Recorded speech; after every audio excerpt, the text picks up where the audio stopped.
High above the mountains, where the air turned thin and cold, there was a bridge made not of stone, but of sky. It shimmered faintly, sometimes silver, sometimes blue, and, though no human eye could see it from below, every bird knew it well.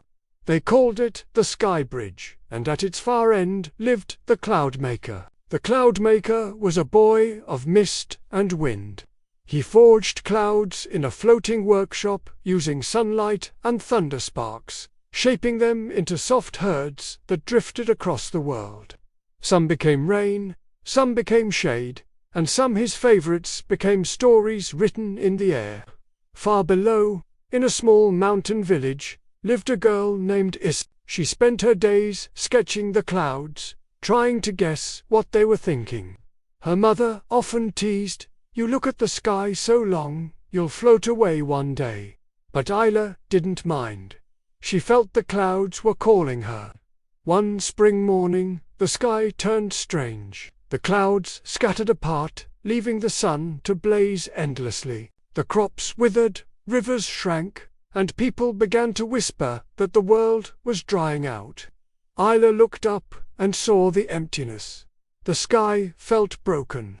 That night, as she lay awake, a faint hum drifted down from above. It sounded like a song carried by wind. She climbed the mountain path, following the music until she reached the summit, and there, glowing faintly in the moonlight, was a bridge made of air. Without thinking, Isla stepped onto it. The Skybridge trembled but held. Mist swirled around her feet like silk ribbons, lifting her higher and higher until she broke through the clouds. At the bridge's end stood a workshop of light, built from rainbows and thunder. Inside, the Cloudmaker sat, slumped beside a dim forge. "You shouldn't be here," he said softly when he noticed her. "Humans aren't meant to walk the sky." "I had to come," said Isla. "The rains have stopped. The world below is thirsty." "What happened to the clouds?" He turned to show her a cracked blue gem resting on his table, the heart of the Skyforge. "This broke," he said. "Without it, I can't shape new clouds. I tried to mend it, but every time I do, it fades more." "Then let me try," Isla said. The Cloudmaker frowned. "You don't understand. The heart must be repaired with belief. And humans stopped believing long ago." Isla reached into her satchel and pulled out her sketchbook. Every page was filled with clouds, tiny, stormy, fluffy, wild. "I believed enough to draw you every day," she said quietly. "That must count for something." The Cloudmaker stared at the drawings. For the first time in ages, the air around him stirred.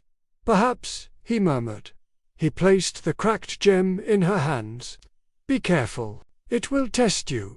The gem pulsed weakly. Isla closed her eyes and thought of her village, the fields, waiting for rain. Her mother watching the horizon, the children chasing shade that wasn't there. She whispered, "Please, let them remember how much they need the sky." A single tear slipped down her cheek and landed on the gem. The moment it touched, the heart glowed bright blue, sealing itself with light. The forge roared back to life. Thunder danced through the workshop, and clouds poured out billowing, laughing, alive. Rain began to fall across the world below. The Cloudmaker smiled for the first time in centuries. "You've done what even I could not.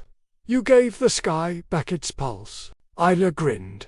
"Promise me it won't forget again." He nodded solemnly. "And promise me you'll keep watching.